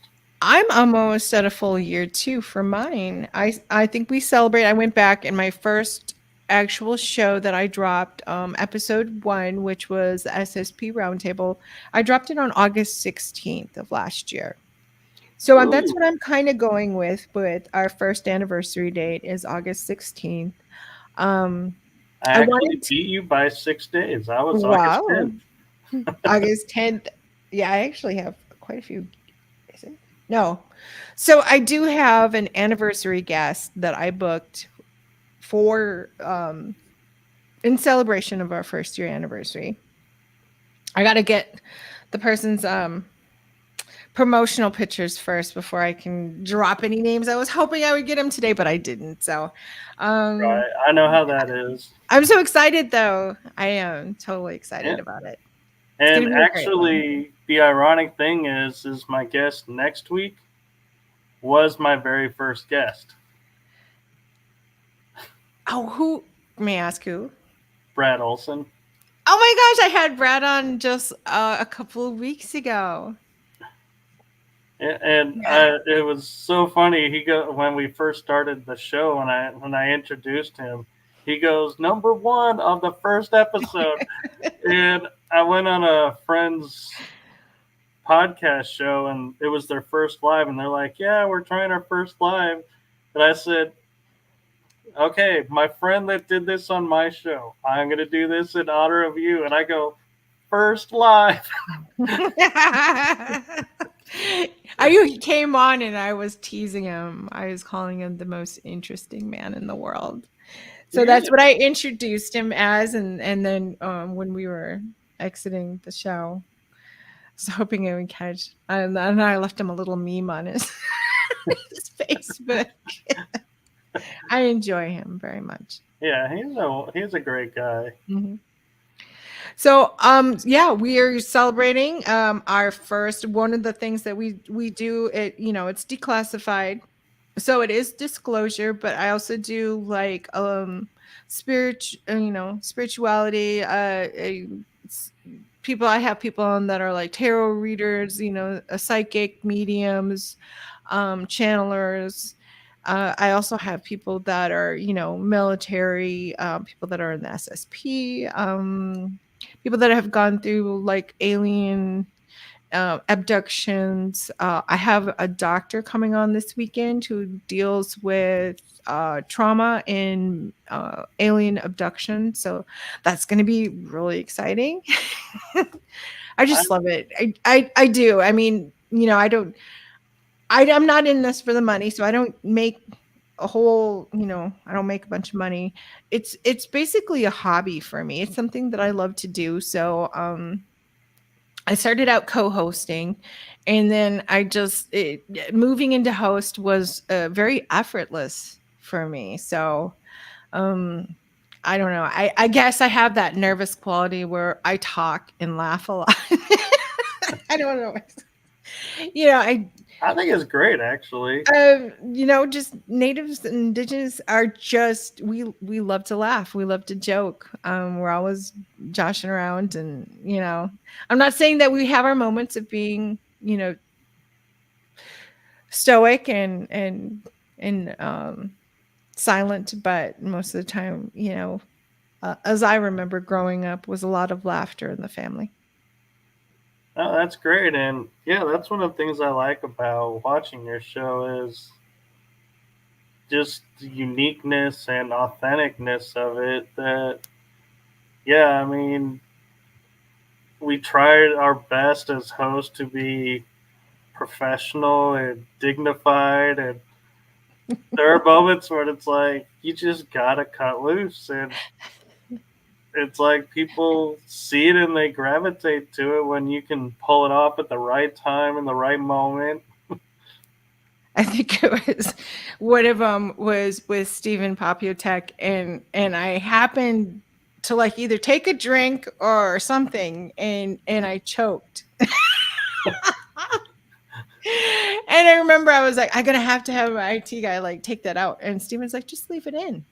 He's like, people. He goes, and then maybe he goes after like a couple of years, have like these accumulated bloopers, and Yeah, show them. And I'm like, oh my gosh, they're so embarrassing, but it's funny because I laughed so hard afterwards. Like they had done an upgrade to Zoom, and I had my computer must have just upgraded, and I couldn't find the stop record button. So I was like going on for like 2 minutes with my mouth open looking for it. It was so funny. And I was like, I told my IT guys to just leave it in there, embarrassing as it is. I mean, that's who I am. And I yeah. don't want, I don't want to erase, and you're never gonna see me with filters on my Rumble account. I guess I'm pretty happy because I will truthfully say that I am 51 years old, and I think No way. yes, and You I think do that they not look it. probably regressed me so much that my whole DNA is whacked off because I have no idea. I don't look my age. I wish I did. I keep waiting for some sort of gray hair to come in. Just like Rogue or something, really cool. But If you wanted to, you could get a streak put in. I know, but then I'd have to maintain it, and I want it to be natural. I wanted to have, It may start it. You never know. It could be, putting that streak in made the hair take maybe. to it. And My brother said that. He's like, you know what? He goes, I keep seeing you with like this gray streak, and it's going to be coming in soon. And it was just like, yes, I'm waiting for it. My older sisters were giving me grief because they're like, you dye your hair, so nobody knows if you're gray or not. I said, I haven't dyed my hair in years. If anything, I lightened just like little bits of it, but I mean, it's still the same color. I it's might. so funny how you and I are opposites. I turned 28 and started getting gray hairs in, and I go to my stylist going, "What color are we doing?" Because I am way too young to have gray hair. I'm still waiting. I mean, I see a shiny hair and I think it's white. I'm just like, yes. Oh no, no, no, it's not. But I'm serious. I keep waiting. I just saw this lady. She stopped dyeing her hair. Her hair was coming in white, and she must have dyed it black. And the tips were black, and I was like, that looks so cool. I want to do that, but it's just it's not. My dad was how old was my dad? My dad was 83 when he passed away, and he barely had any gray hair. So I think he was in the program too, but Yeah. um, it's something to do with whatever it is, and when they regress you back to that age, um, it has to mess with your DNA. So then you age slower because you know I Yeah. all my Well, friends are all gray.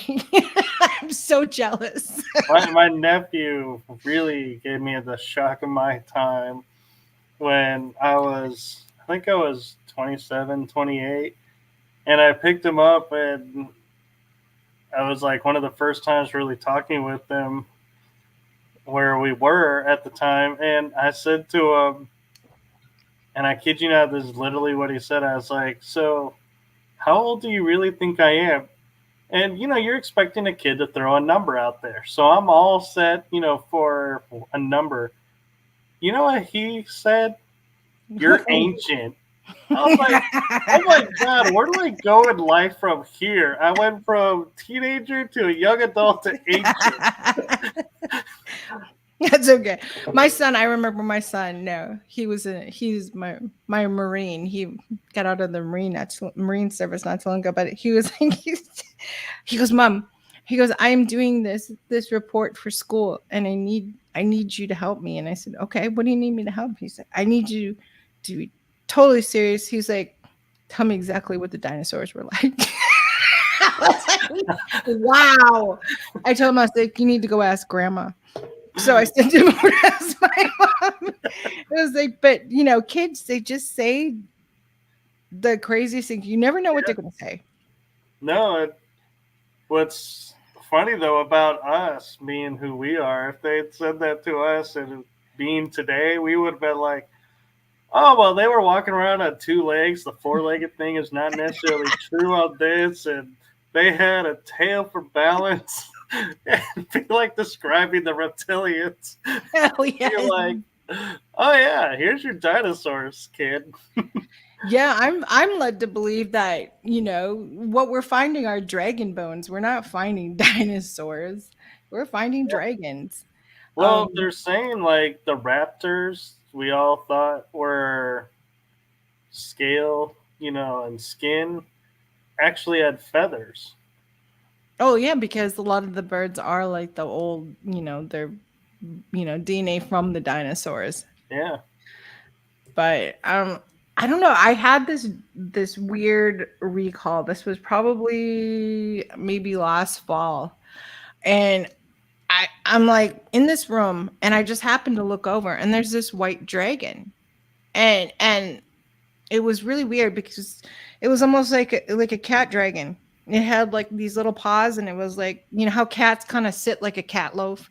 Well, it was like a dragon loaf, and it was like sitting there, and it had pure white, and it was almost like it was like a really pretty sheen to it, and the scales were kind of sticking up, and they would almost move like in the almost like an AI type fashion, but it wasn't an AI dragon. It was a dragon. I couldn't even believe it. I look over, and it's smiling at me, and I guess most people would have been terrified because it was kind of scary smile. But I did not get any animosity or any where it wanted to hurt me in any way. If anything, it looked really happy to see me. And then it said two words to me, but it wasn't like it mouth moved. It was like it communicated with me telepathically. And I was like, oh, really? And, I was kind of looking around it to see. And that's when I woke up, and I was like, I remember this. I remember exactly what it looked like. And that was the dinosaur. I keep saying dinosaur now. Stop it. That was the dragon that you have on the promo, the white dragon.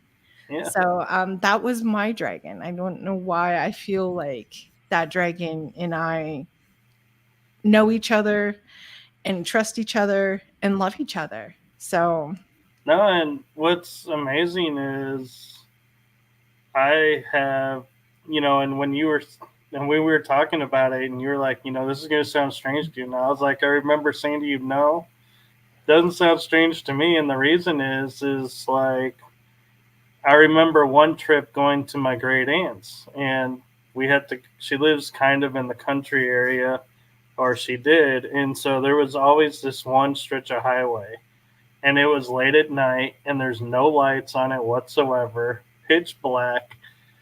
And I remember we were driving, and think it was my mom, if memory serves right, goes, I'm starting to feel uneasy. What, maybe we should pull over or do something. Or she looked at me and she's like, can you do anything to help, protect the car or anything? And I was like, I already got you covered. And all of a sudden, it's like I visioned and felt a dragon come down, land on the top of the car, and just like rode with us the entire way. And feeling like this dragon has got to be having the best day of his life, sitting there going, I don't have to exercise my wings, and I'm getting all the breeze of Yes, and if he would have had another car there, it would have been like roller skates for him, probably. Yeah. But yeah, and what was funny is Drago Reed and we were talking about the never ending story for a little bit on our episode. And when you originally said to me, oh, I saw this white dragon, my mind goes, oh man, if she's got Felcor, I'm gonna be so jealous. No, he wasn't like a dog. I was somebody that I had told this to said that there was like two different kinds of dragons that they knew of. One was like a serpent and the other was, and she's like, that's so weird that you said that, like it was cat loaf. She said the other kind is like a cat. And I was like, it was just like my cat, the way my cat likes to sit with the paws underneath and all you see are the tops of the paws sticking out. That's all you saw was the tops of the claws sticking out from underneath this dragon. And the wings, it wasn't like attached to the arms. The wings were separate and they were just kind of tucked back.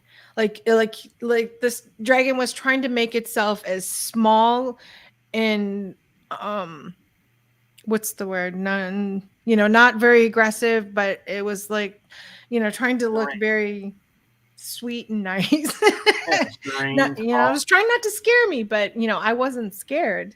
Friendly. Mm-hmm. And then I had another. I think I woke up about a couple months later, and I had recalls of these two dragons, and I had written it down. And on my notebook, it had two dragons, and it had Cartier boxes filled with meat.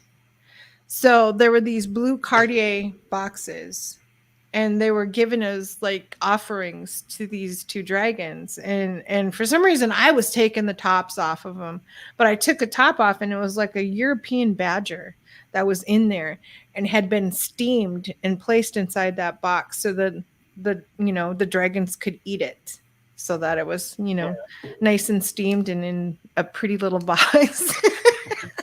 To go. They got their meal to go just like we do.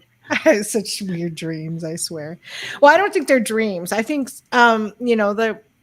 what my medicine man said is that every night when we go to sleep, we leave our bodies.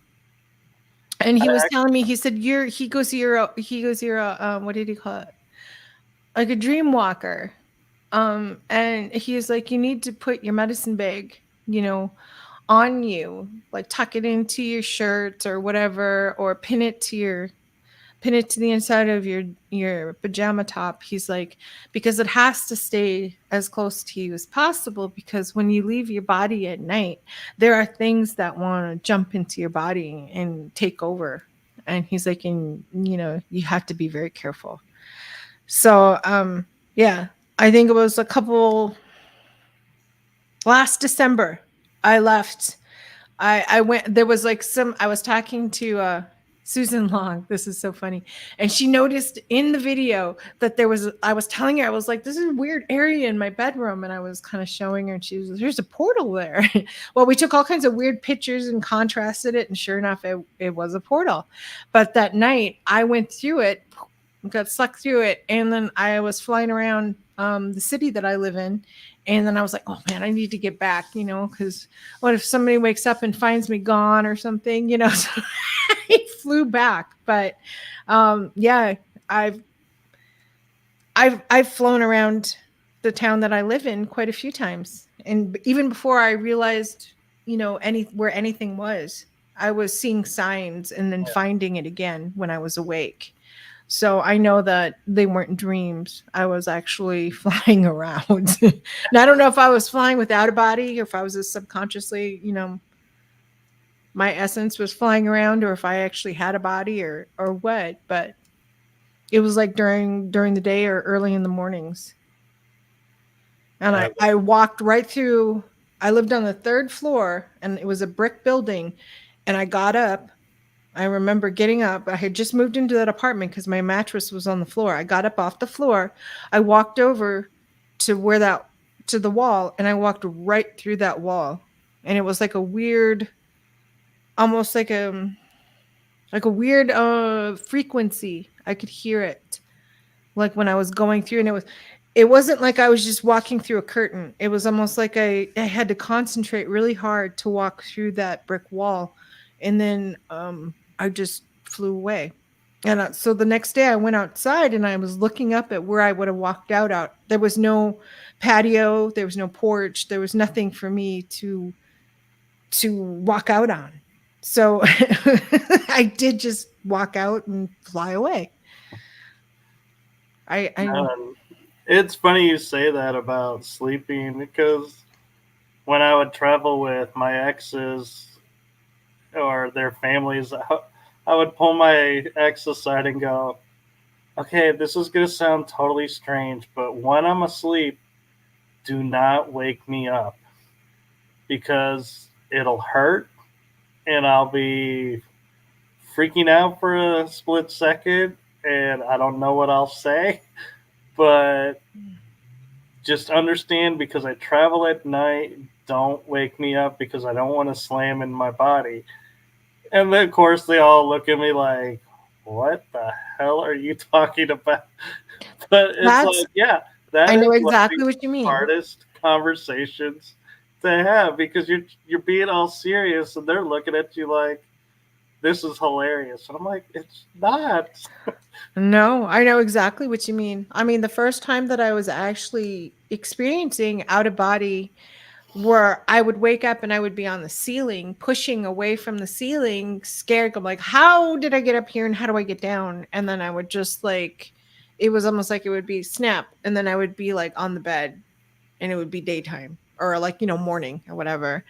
But I was noticing, I was I it was only happening when I was in my bedroom. So I slept in the guest bedroom and it started happening there. So I slept out on the couch and I was sleeping curled up facing the back of the couch. So my back was facing out from the front of the couch. And I have this weird dream. I think it's a dream. And there's this black mist around me. And I'm like walking through the house and not really, I'm kind of gliding.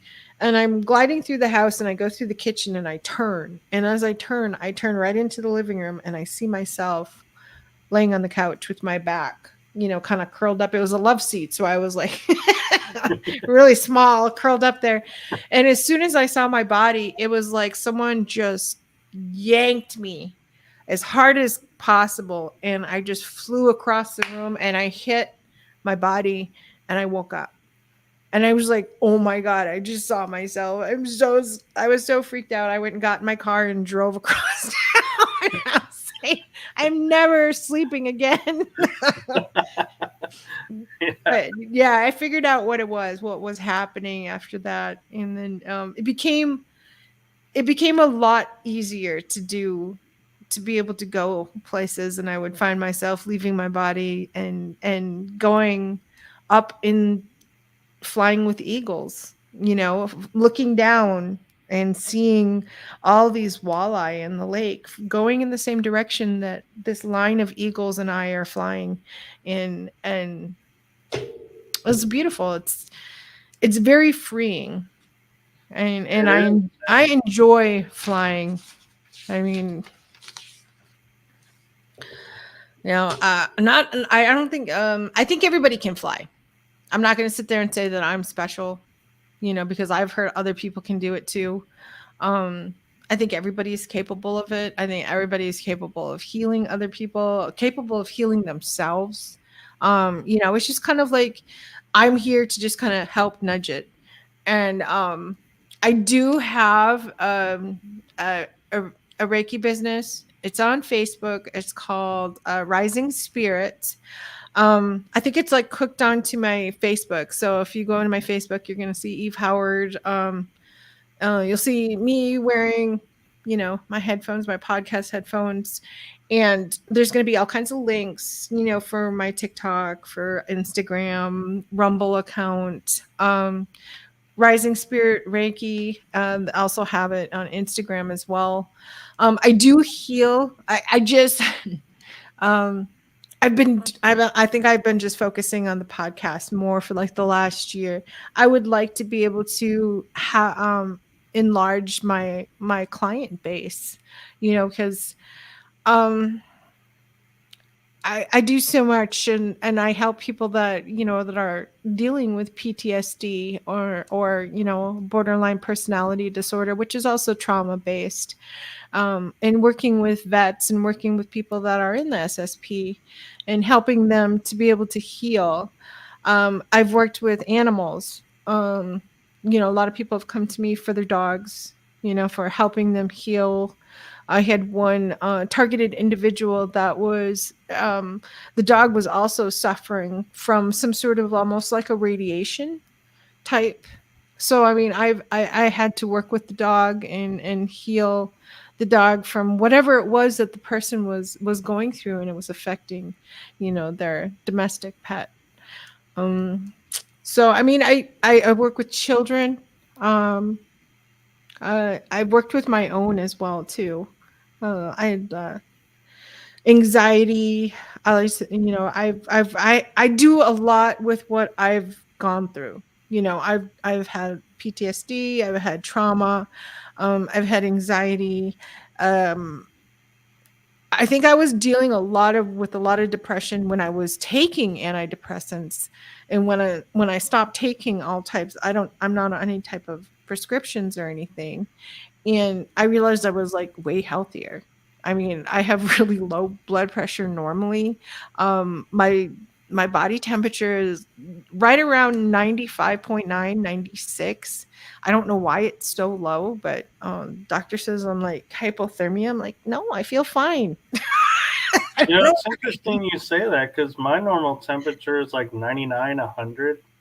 It's like I'm not at 98.6 either. I feel sick at 98.6.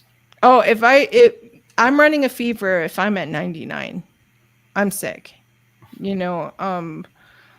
I just really run really low temperature and really low blood pressure. I started noticing that probably about 8 years ago.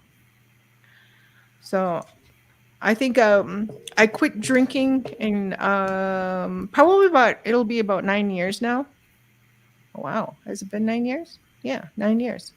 And I think that alcohol and drug use is could be considered some people self-medicate, and Yeah. and there are some people that just have all these memories like what we had, and they don't know that they're involved in any of these programs or were suffering from trauma from being part of it.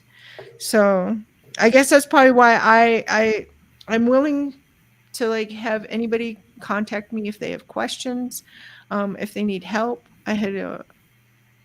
I was out. I think it was right around the time that we met.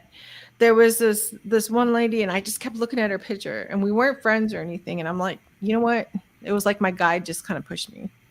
Talk to her. So I said, okay. I have a really hard time. I'm really shy. I know that's really dumb to say considering I'm my own podcast, but it's like different. I'm the same way, actually. I'm like super shy. And I was like, hi. I was like, my guide wants me to say hi. I said that you have a really beautiful story to tell me, and that, we need to talk. And she ended up being a guest on the show. And one of the things, I wish I could remember right off the top of the head. I think it was episode 42 in the 40s. But she had had an attachment. She's just a beautiful person, beautiful person. Just like a very natural psychic, very natural everything. And, when people are like that and they just don't how to protect themselves from any type of dark attachments or energies or any type of anything. We've worked in the paranormal, what's out there. Oh yeah. and and it had attached herself since the age of 5, and we were able to unattach it. And it was pissed. It was mad. It was throwing stuff around in my bathroom. And I wasn't even there. I had sent a friend of mine who was a demonologist, who had studied demonology, in to try and alleviate the situation and give her some peace. And and then we started to have to teach her how to place up shielding and to protect herself. You're almost like this little 2-year-old girl, with blonde curls, skipping around, and there are so many icky things out there. You have to protect yourself.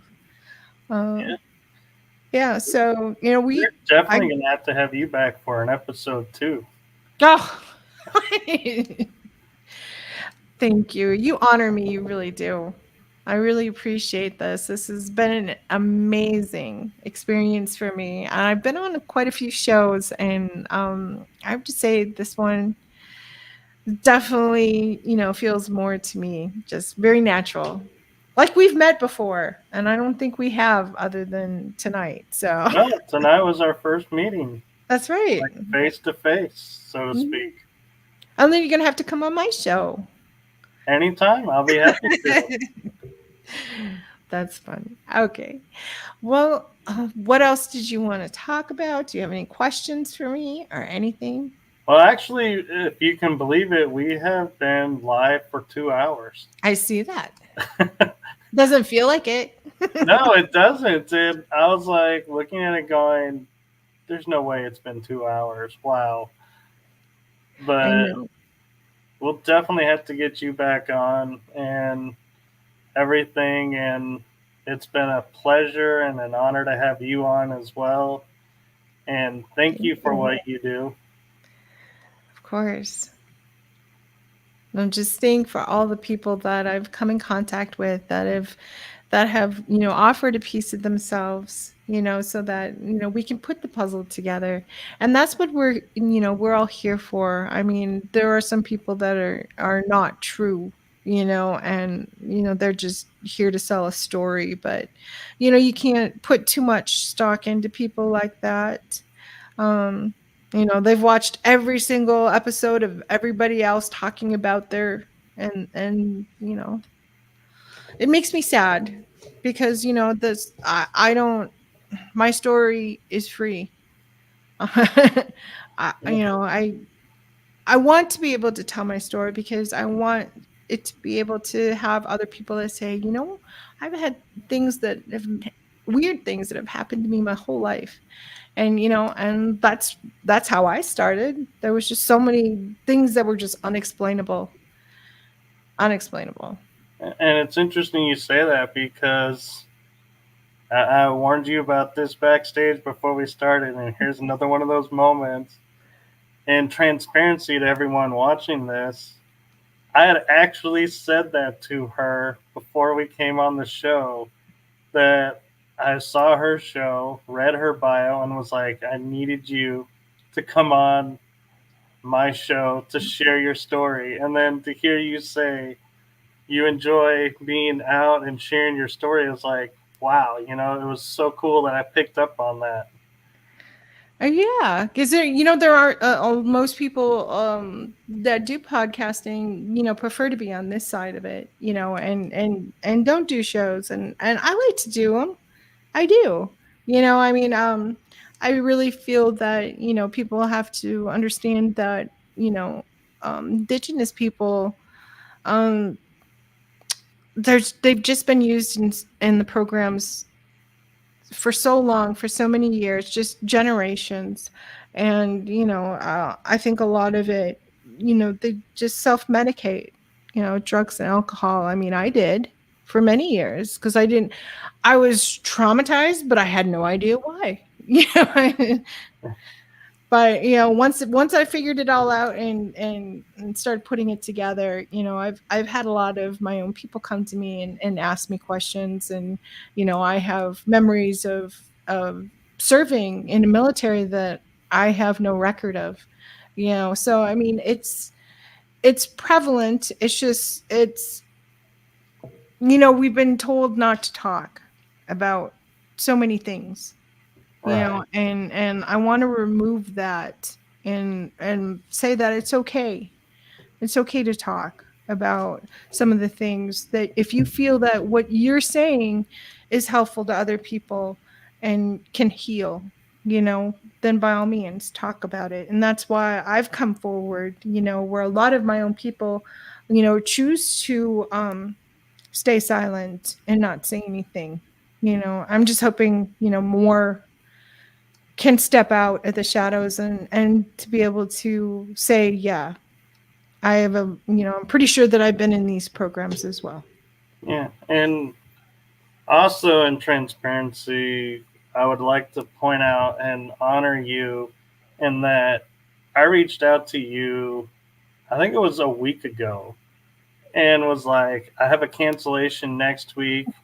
I know we had originally talked about doing it, next month. Could you be free to come on sooner? And you were like, absolutely. And I was like, this is so cool. I'm so glad you're coming on earlier and that you were free. And so, yeah, I love how the universe works and that, it worked out for everybody. Yeah, it did. I mean, I was really looking forward to this next month. I had it in my calendar and everything, but I thought that you were mentioned you contacted me and you were like, we can do this show, and I thought, oh my god, I missed it. I know. I remember you saying that. I was like, no, no. I am so sorry. I had a cancellation. You're like, and I was like, I'm so sorry. I didn't mean to make you think that you missed the episode. It's not for another month. And you were like, oh, thank God, because I didn't want to miss your show. And I was like, at that moment, I literally, I kid you not, Eve, when you texted that, I went like this. Was like, oh, she was worried she missed my show. I know what it's like. I've had somebody before say yes, booked a date, and then I didn't hear from them. So I mean, it happens. I don't know if they just lose. I mean, I remember. I think it was I said yes, I'll be on someone's show, and then I don't know what happened, but I put my phone down when I picked it up. You know how it clears, and I was like, oh no. I didn't get the person's name. I was like, I had given him mine and my email, but I never got anything. So I'm like, did I just imagine all of that? It happens, just And what's interesting is 3 days ago, the guest that I had tonight booked on a already reschedule goes, I just got my internet back and I'm hoping I'll get it and we'll keep it. And I was like, well, don't worry about it. When it's more stable, we'll, schedule it, episode. But it's like, it's funny how the universe or people in the programs want the information out. They will make it to where there will be glitches. And so what's supposed to come, they want to come, comes. And if you start veering off and talking about subjects they don't want you to, I've noticed guest volume will start to soften and then rise up or soften. And I'm like, this isn't natural for a show. This doesn't happen on any other show. I've noticed that, like, I think with one of our previous guests, our last guest, and she was talking about something, and then it was almost like there was like a feedback, like it was repeating, but it was like not anybody's voice. It was really weird. It was almost like taunting, and it was like, so I think myself and my host, we muted our mics to see if it was us, but it was a really weird. It was really weird. It was almost like a different person's voice repeating everything that the person was saying. Yeah, or the person will start to glitch and like freeze up for a second, and it's like this doesn't happen any other time, so I must be hitting the topic right because somebody's paying attention. Right? Exactly. Well, I have to work in the morning, so unfortunately, I'm going to have to take off. Yes, I'm the same way. It's like, I don't know if it was just me and nerves or if I was super excited to be on the show, but I woke up at like 2 o'clock this morning. I think it was like 2:45, and I could not go back to sleep. I almost thought about going into work early, and I was like, what am I thinking? So I didn't, but I'm feeling it now. I thought I would get kind of goofy and start laughing. no, that's fine. And yeah, and you're welcome on anytime, and anytime you need a guest, I'll be happy to come on. Awesome. All right. I think I do actually. I had to reschedule somebody and then I never heard back from them. And I was chasing another guest and I ended up filling that spot with somebody else for the anniversary show. But I do have another spot open. I'll talk to you about that tomorrow or something. Awesome. I look forward to it. All right. Well, thank you so much for having me on. Yes, thank you. And Eve, I have to say, you now have the title of my longest show on this series. What? What do you mean? Being over 2 hours. I don't think I have in this series gone over 2 hours. I was like doing 2 hours and then I was like, you know what? It gets to be too hard on my back, you know?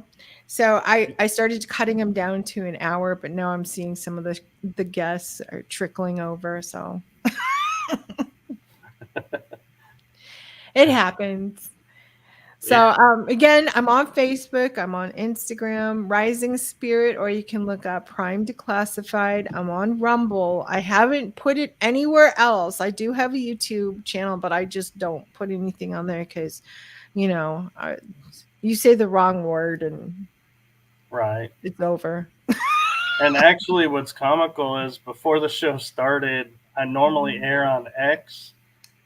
And it was saying it couldn't connect. And I was like, well, that happened on Facebook. So I removed it, tried connecting it again. And it goes, well, you don't have the pay level on X. So we can't allow, you're not allowed to stream anymore to X. So I was like, okay, so I'm off X now for streaming shows. Are you serious? Yeah. Oh my gosh. That is crazy. So, yeah, I went to Rumble. I was going to go to Spotify.